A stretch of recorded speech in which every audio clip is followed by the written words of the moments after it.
The night is dark and full of terrors.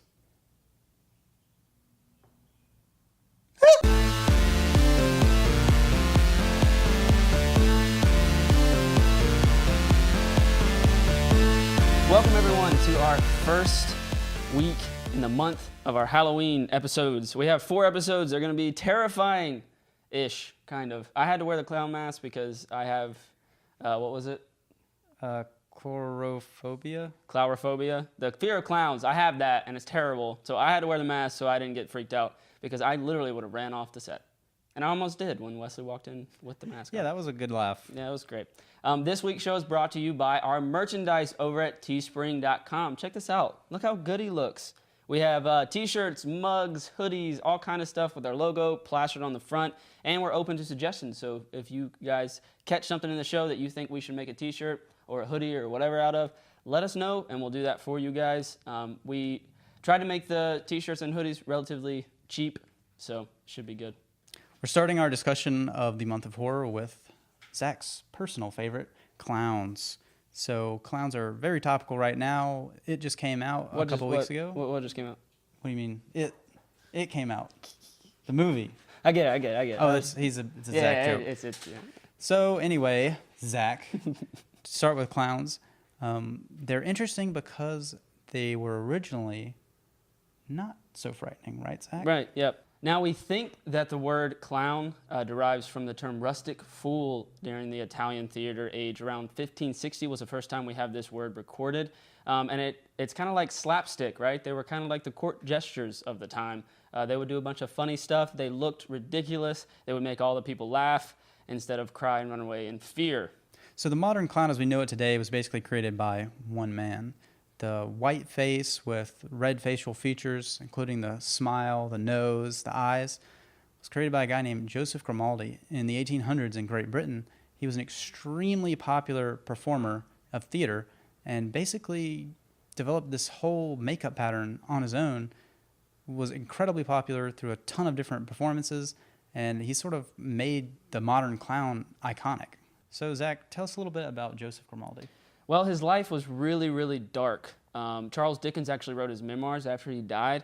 And you know Charles Dickens, he puts a dark twist on everything he does anyway. But Grimaldi actually, it's reported that him and his wife had a suicide pact.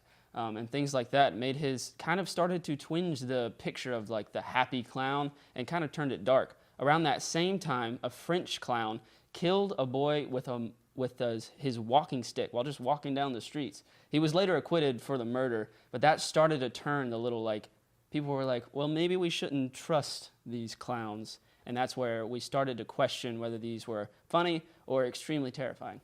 So to kind of paint a picture of how the perceptions of clowns changed over time, here's a quote from a French literary critic from 1876. Here's what he has to say about clowns. The clown's art is now rather terrifying and full of anxiety and apprehension. Their suicidal feats, their monstrous gesticulations, and frenzied mimicry reminding one of the courtyard of a lunatic asylum. So as you can see, it didn't take long for the clown to kind of become a symbol of the macabre. So today, though, we have people like John Wayne Gacy, the famous American serial killer who had a clown persona named Pogo.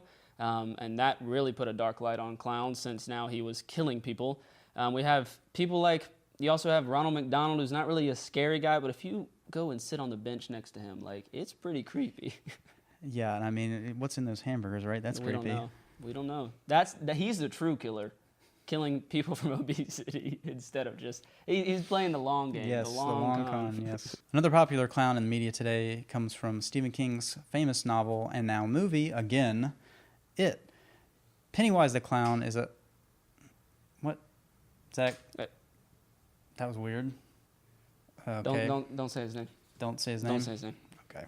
Well, anyway, the clown from that movie that just came out is weird too because he uses the persona of a friendly clown to lure and then murder children. We all float down here, Georgie. Yes, we do. Literally in the new movie. Yeah, they all Spoiler alert. All right, so going off of Stephen King's It and the name that we will not say anymore, there was back in, I think it was 2015 or 16, a year or two ago, there was a clown scare where people were like stalking people in clown suits, and they were coming out of the woods in clown suits, really scaring everybody. And I heard a rumor, and this isn't like fact, but I heard a rumor that they were actually doing that to market Stephen King's It. And What they is said it that they with were you and the paid. conspiracy stories, Man, man? I just love that, Come man. I want to on. know. Apparently, they reported of saying that they were paid to dress up and to chase people around. And if you go on YouTube, you can find a whole lot of videos where people dress up in clown suits and scare the bejesus out of people. And I'm letting you know now, if that happens to me, I will kill someone. Hasn't Like, that happened to you before, Zach? It has, but I was so racked with fear that I couldn't do anything. My body said, hit him in the face. My mind said, hit him in the face. My body was like, nope, Fetal position. nope. I just stood there, scared. I'm sorry, Zach. Yeah. So what other clowns today can we reference? Well, another clown I think a lot of people will be familiar with from media, once again, is the Joker from I Batman. forget that he's a clown. Yeah, see, I think the Joker is interesting because he doesn't, I guess he is kind of scary in a way, but he's more of a sort of, not I'm trying to murder you, Right. but more of I'm just completely unpredictable and And insane. psychotic, yeah. Yeah. I thought that was. I always think of Heath Ledger's portrayal of the Joker in The Dark Knight as kind of like the go-to Joker, because I feel like he did one of the best that's ever been done. But the whole why so serious and the cuts on the lip that made him smile, like it gave him a very sinister feel, and I would definitely be afraid to be in the same room with him. Not so much because he's a clown, but because he was insane. Yeah, I think it's really interesting how they kind of used that clown makeup we were talking about before, but sort of turned it into like a physical deformity. It gives him his character a lot of personality, I think. Yeah, it was good. It was good work. And if you want to go see Stephen King's It, I actually saw it and was shaking in my boots the whole time. It was really, really well done, the new one. I saw the old one as well, but I just can't really take him seriously. I think it was a little jump scary for my taste. That they don't really do a whole lot of like tension building with the kids. It's more kind of like a clown erratically sprinting at you. It was terrifying. I was terrified the whole time. So thank you guys so much for watching this week. We talked about clowns, and over the next 3 weeks, we'll be doing other scary horror-related stuff, so you should definitely check that out. Remember, you can go to teespring.com. The link is in the description, and get some cool merch if you want coffee mugs and stuff. I've never had water taste so good in my whole life. Absolutely. It's so good. Thank you guys so much for watching this, and we will see you next time. Get ready to be frightened, everybody.